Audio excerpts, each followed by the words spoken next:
Satu saat ketika dibacakan ayat ini di hadapan Al-Imam Ali karramallahu wajha, maka Imam Ali mengatakan, wa minhum man yantadhir, di antara mereka ada yang menunggu sampai dia menyelesaikan amanahnya, sampai dia menuntaskan perjanjiannya dengan Allah dan Rasulnya.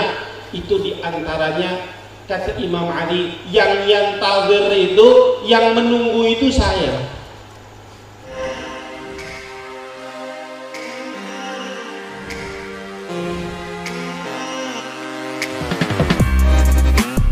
Sallu ala Nabi. Maka asas perjuangan mereka semua ittiba'u sunnah wattiba'u kitabillah wattiba'u sunnati rasul, termasuk di dalam hal menikah juga itu. Jadi saya suka dapat wasiat dari guru itu, kalau di dalam menikah itu di situ ada juga kita ngikutin qudwah dan ittiba kepada Rasulullah sallallahu alaihi wasallam. Maka kalau ulama-ulama, masyaikh itu jarang yang istrinya satu, Pak. Pasti istrinya lebih dari satu. Kenapa? Karena ada kemiripan dengan Nabi besar Muhammad sallallahu alaihi wasallam. Kalau orang istrinya mau dua, itu pertama-tama seperti dakwahnya Nabi, dakwah sirran dulu, Pak.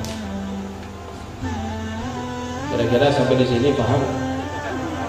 Pertama-tama kalau mau cari istri dua itu dakwah sirran dulu, dakwah sirri. Nabi dulu berjuang begitu, dakwah sir, sembunyi-sembunyi dulu antara khauf dan raja. Itu saya tadi dengar omongannya Habib Muhsin. Orang itu kalau mau menuju sama Allah subhanahu wa ta'ala itu antara khauf dan raja itu ada. Kalau dengar nama Allah, seperti kata Habib Muhsin tadi, kalau kita dengar di rumah kita ada polisi, antara takut dan pengharapan juga. Begitu juga orang yang mau kawin lebih dari satu. Pertama-tama dakwah sir. Yang kedua, terang-terangan. Kan begitu, Beb. Yang ketiga itu pasti pertempuran, karena sudah marhalahnya marhalah tahaddi. Nah selanjutnya itu penentuan kemenangan atau mati di jalan jihad kepada Allah subhanahu wa ta'ala. Nah kalau yang menang beruntung, yang repot ini kan kalau mati dalam pertempuran. Mudah-mudahan semuanya dikawinkan. Nah masalah lebih dari satu, wallahu a'lam bishawab, saya serahkan kepada masing-masing, siap mau jihad di jalan Allah atau tidak. Amin ya rabbal.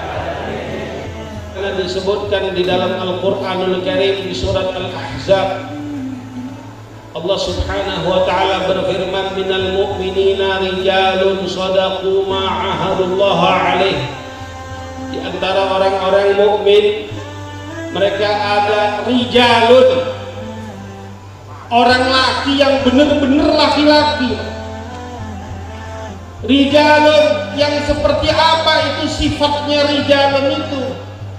Bukan rijalun itu yang badannya gede, bukan rijalun itu orang yang ganteng, bukan dikatakan rijal, bukan dikatakan laki-laki sejati itu laki-laki yang kaya raya, bukan laki-laki sejati itu mereka yang menguasai harta yang banyak, bukan.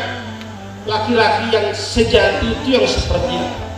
Maka dikatakan rijalun sadaqu ma'ahadullah. Mereka adalah orang-orang yang jujur. Mereka adalah orang-orang yang benar terhadap apa yang telah mereka buat perjanjian dengan Allah subhanahu wa ta'ala. Perjanjian dengan Nabi besar Muhammad sallallahu alaihi wasallam. Kalau kita masuk tarekat, kita paham tarekat, kita bai'ah. Dulu sahabat juga bai'ah dengan Rasulullah sallallahu alaihi wasallam, yang laki dan yang perempuan.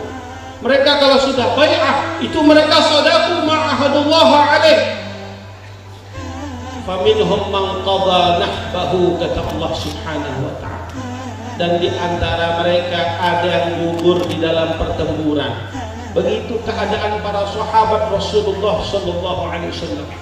Satu saat ketika dibacakan ayat ini di hadapan Al-Imam Ali karramallahu wajhah, maka Imam Ali mengatakan, wa minhum man yantadir, di antara mereka ada yang menunggu sampai dia menyelesaikan amanahnya, sampai dia menuntaskan perjanjiannya dengan Allah dan Rasulnya. Itu di antaranya, kata Imam Ali, yang yantadir itu, yang menunggu itu saya.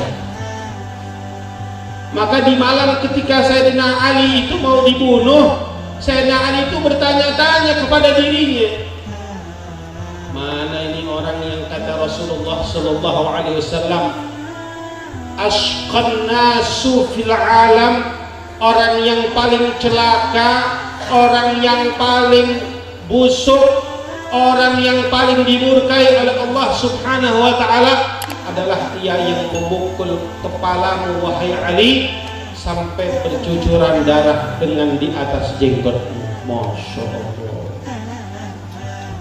Imam Ali tanya-tanya, mana nih orang yang kata Rasulullah akan menebas saya punya kepala. Imam Ali gak takut, Imam Ali sidik, Imam Ali jujur di dalam berjuang kepada agama Allah dan perjuangan Nabi besar Muhammad sallallahu alaihi wasallam. Kata Imam Ali, ini anaknya yang lagi nunggu-nunggu nih. Makanya kita kalau disuruh diperintah sama guru kita, itu adabnya, akhlaknya jangan pakai ngomong enggak. Kenapa? Karena disitulah letak keberkahan kita, qabulnya amal kita, kesungguhan, sidiknya kita, jujurnya kita itu di situ. Dimana di akhir zaman ini sudah begitu banyak berkurang orang akhlak adabnya kepada ulama. Ini yang dituntut dari kita sekarang. Faminhum man qada nahbahu wa minhum man yantadir wa ma baddalu tabdila. Mereka sekali-kali enggak pernah rubah itu akidahnya Rasulullah. Mereka enggak pernah rubah akhlaknya Rasulullah.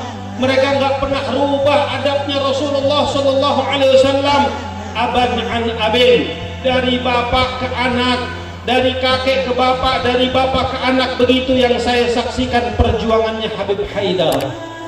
Beliau enggak ganti sedikit pun, beliau enggak rubah sedikit pun adab yang dia dapat dari ayahandanya, adab yang dia dapat dari para gurunya.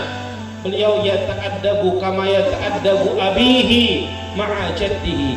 Dia beradab dengan ayahandanya, padahal beliau tidak ngalamin ayahandanya kecuali sebentar, betul deh. Tapi yata'addab. Bagaimana yata'addab? Dia pahami tarikatnya, dia ikuti perjuangannya, dia contoh ilmunya, dia contoh akhlaknya. Dulu orang-orang kafir Quraisy karena udah saking pegelnya dengan Rasulullah sallallahu alaihi wasallam, dikasih harta nggak mau, disodorin perempuan nggak mau, dikasih kekuasaan nggak mau. Orang-orang kafir Quraisy ini sampai akhirnya bilang sama Rasulullah, ya Muhammad, ya udah dah, kami ini nanti nggak apa-apa deh, nanti mau masuk Islam deh, tapi tolong dong itu ente punya teman-teman tuh yang bau-bau tuh, Bilal udah hitam jelek dari Afrika lagi, yang jarang mandi. Saya kalau mau masuk Islam jangan kumpul sama yang begitu-begitu dah, katanya. Ya, Abu Dzar Al-Ghifari, Salman Al-Farisi yang dari Persia itu kan mereka itu semuanya nyantri di masjidnya Nabi besar Muhammad sallallahu alaihi.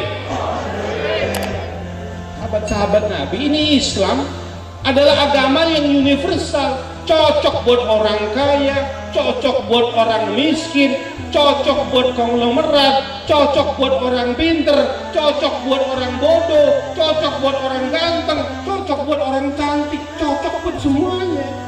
Buat orang cacat cocok.